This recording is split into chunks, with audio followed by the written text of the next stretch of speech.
नमस्कार दोस्तों। आज कबीरदास जी जयंती है और कबीरदास जी एक गैर पारंपरिक ब्रह्मज्ञानी थे। कबीरदास जी वैसे ही सिद्ध थे जैसे गौतम बुद्ध और महावीर, लेकिन परंपरा से हटकर कोई उनका लीक नहीं।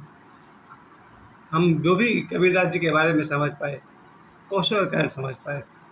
अन्यथा कबीरदास जी के बारे में मात्र क्लास 4-5 में कुछ दोहा हुआ करता था और उस दोहा से समझ में नहीं आता था कि कबीरदास जी की ऊंचाई क्या है।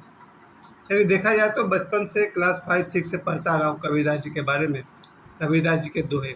फिर भी कबीरदास जी, कबीर, रहीम, सूरदास, इन सब के दोहों से नहीं पता चला इनके व्यक्तित्व का, और विशेषकर कबीरदास जी का।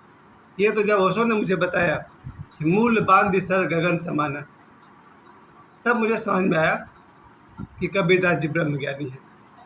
ध्यान दीजिए, इस एक लाइन में सब कुछ A to Z उन्होंने कह दिया।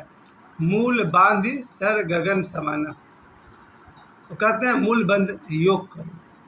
और मूल बंध योग कैसे किया जाता है? अपने श्वास को बाहर फेंक करके पूरा का पूरा श्वास को बाहर फेंक दीजिए और पेट को अंदर खींचिए, अंदर और अंदर और अंदर और अंदर। तो क्या होगा? जब आपका पेट अंदर की तरफ आप खींचेंगे, आपके शरीर की सारी ऊर्जा ऊपर की तरफ जाएगी। कहाँ जाएगी? सिर की तरफ। यही तो योग कहता है कि मूलाधार से ऊर्जा सहस्त्रार तक पहुँचेगी। कैसे पहुँचेगी? मूल बांध सर गगन समाना, मूल बंध से ऊर्जा मूलाधार से सहस्त्रार तक जाएगी। मैं इस बात के लिए बहुत खुशी मनाता हूँ कि मैंने ये मूल बंध का प्रयोग पिछले 4 वर्षों से मैं करता आ रहा हूँ, और सिर्फ मैं ही नहीं, मेरा बेटा और मेरी बेटी भी। जब कभी उन्हें पेट की शिकायत होती है, उन्हें पाचन क्रिया में कोई दिक्कत होती है, खाना नहीं पचता है या पेट खराब हो गया है, डिसेंट्री हो गया है, पार्टी में ज़्यादा खा लिया है, तब हम लोग को कबीरदास जी की याद आती है और हम लोग इमीडिएटली अपने श्वास को बाहर किए, पेट को अंदर किए और अंदर और अंदर, और मात्र 3 बार हम लोग पेट को अंदर खींचते हैं, बाहर। पेट का दर्द भी खत्म, और कभी भी हम लोग का पेट खराब नहीं हुआ पिछले 4 वर्षों में। मेरे घर में पेट ठीक करने के लिए, डिसेंट्री ठीक करने के लिए कभी कोई दवाई नहीं लेनी पड़ी, क्योंकि मूलबंध हम लोग के लिए काफ़ी। ये बात कबीरदास जी ने नहीं कहा था, ओशो ने कहा था कि मूलबंध लगाने से हमारा पाचन क्रिया ठीक होता है। जैसे ही मूलबंध हम लगाते हैं, हमारा पेट अंदर की तरफ जाता है, तो पेट से कुछ पाचक रस निकल कर भोजन में मिक्स होता है और उससे हमारा भोजन पचता है। तो ये मेरा निजी प्रयोग है। कम से कम पिछले 4 वर्षों में जो लोग मुझे जानते हैं उनको पता है कि मैं कुछ भी खा सकता हूँ, कितना भी खा सकता हूँ, मैक्सिमम खा सकता हूँ, क्योंकि मालूम है मूलबंध जिंदाबाद। मैं किसी दोस्त के पास जाता हूँ, एक के बाद एक डिश आते जाता है और मैं लालची आदमी तरह खाता रहता हूँ। बाकी सब लोग बोलते हैं नहीं नहीं अब नहीं, हम कहते हैं लेते हो। मूलबंध कब आएगा? खैर, मूलबंध का असली उद्देश्य था ब्रह्म ज्ञान को पाना। कबीरदास जी को गैर पारंपरिक इसलिए कहा जाता है कि इससे पहले जो हमारे यहाँ ब्रह्म ज्ञानी हुए, उनमें से अधिकांश तो राजा के बेटे थे। भगवान राम है, भगवान कृष्ण हैं, और जितने भी सिद्ध साधु महात्मा हैं उनका एक ट्रैक है। लेकिन कबीरदास जी एक बहुत ही मामूली परिवार, बल्कि गरीब परिवार से बिलोंग करते हैं। एक गरीब परिवार का बच्चा, उसकी पूरी ज़िंदगी क ख ग पढ़ने में, शिक्षा हासिल करने में, नौकरी और रोजी रोटी जुटाने में, शादी ब्याह करने में, बाल बच्चे पैदा करने में, बाल बच्चों की शादी कराने में 80 साल 100 साल समाप्त हो जाती है। एक गरीब आदमी का जीवन जनरली कैसा होता है? एक गरीब का ज़िंदगी में इतना अभाव होता है कि मुश्किल से वो थोड़ी बहुत पढ़ाई कर पाता है, फिर कहीं मेहनत मजदूरी करके कोई नौकरी कर लेता है, फिर उसकी शादी हो जाती है, फिर उसका बेटा, उसकी बेटी, फिर बेटा बेटी की शादी, और वहाँ तक देख करके वो दुनिया को अलविदा कह देता है। लेकिन कबीरदास जी अद्भुत हैं कि गरीब परिवार में जन्म लेकर के भी एनलाइटनमेंट तक, यानी ब्रह्म ज्ञान तक पहुँच गए। बहुत बड़े आश्चर्य की बात है। एक अर्थ में कहा जाए कि संबोधि में कोई छोटा बड़ा नहीं होता, संबोधि व्यक्ति में कोई छोटा बड़ा नहीं होता। तो कबीरदास जी के बारे में कहा जाता है कि उनका जन्म गरीब परिवार में हुआ, और यहाँ तक कि लोग ये भी कहते हैं कि उनको कोई तालाब के किनारे छोड़ गया था जन्म के बाद, यानी उनकी माता या उनके पिता जो भी रहे होंगे, उन लोगों ने इस बच्चे का त्याग कर दिया था।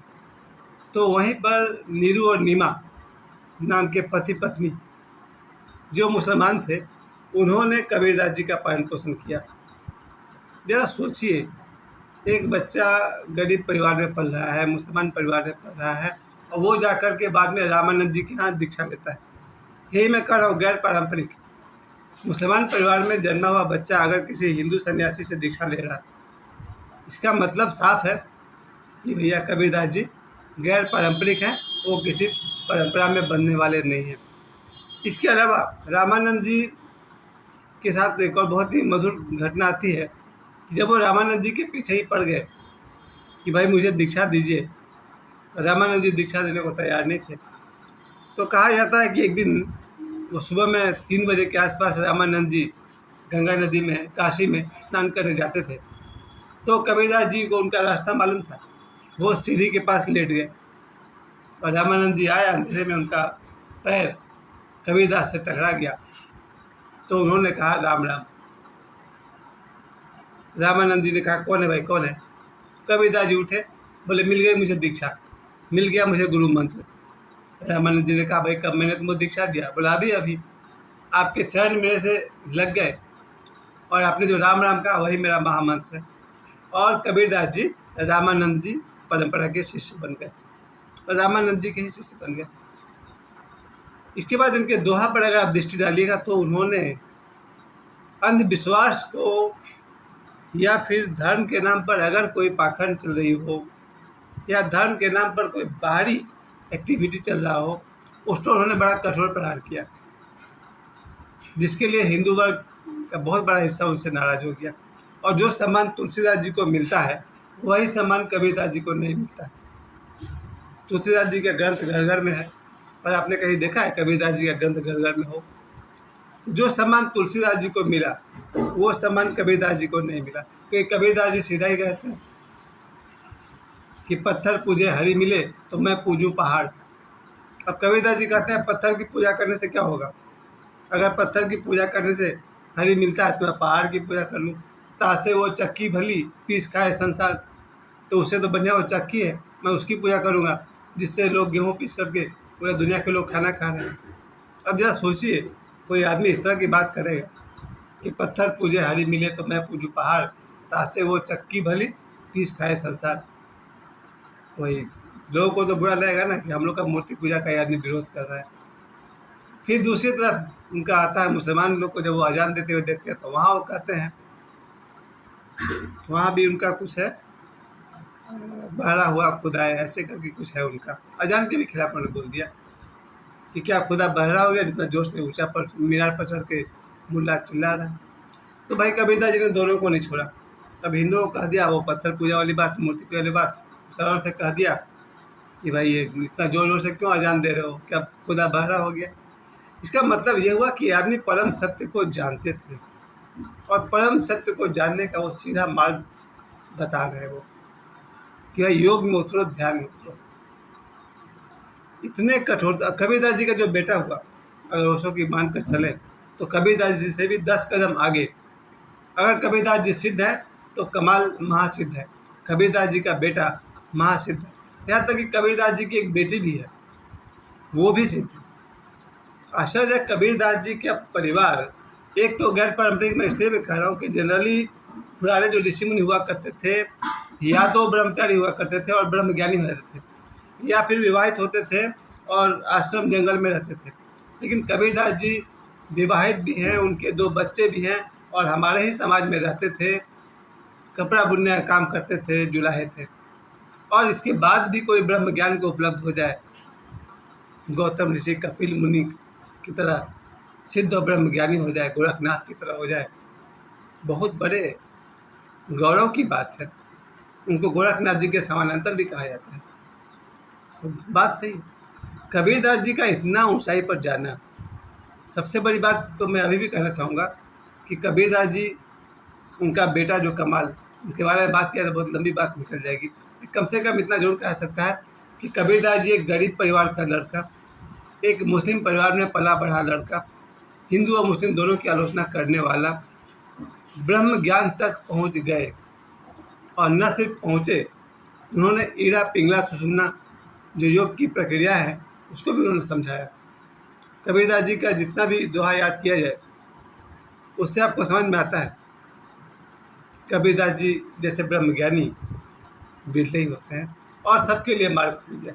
अगर कबीरदास जैसे व्यक्ति भी ब्रह्मज्ञानी हो सकते हैं तो हर एक व्यक्ति साधारण से अति साधारण व्यक्ति भी ब्रह्मज्ञानी हो सकता है। तो आज कबीरदास जी की जयंती पर मैं उन्हें सत सत प्रणाम करता हूँ कि मैं अगर स्वस्थ हूँ तो उसके पीछे कबीरदास जी का हाथ है और किसी दिन में ब्रह्म ज्ञान को उपलब्ध हो गया या जो थोड़ा बहुत जीवन में ब्रह्मचर्य का अनुभव होता है वो मूलबंध लगाने के बाद होता है। अगर आप मूलबंध का अभ्यास करते हैं तो आपकी ऊर्जा मूलाधार से उठकर सहस्रार की तरफ जाती है और आपको ब्रह्मचर्य का अनुभव होता है। तो मैं दो बातों के लिए कबीरदास जी का बहुत ही आभारी हूँ। मूलबंध जो उन्होंने योग सिखाया जिसके कारण मुझे पाचन क्रिया में सहयोग मिला और ब्रह्मचर्य की साधना में थोड़ा सहयोग मिला।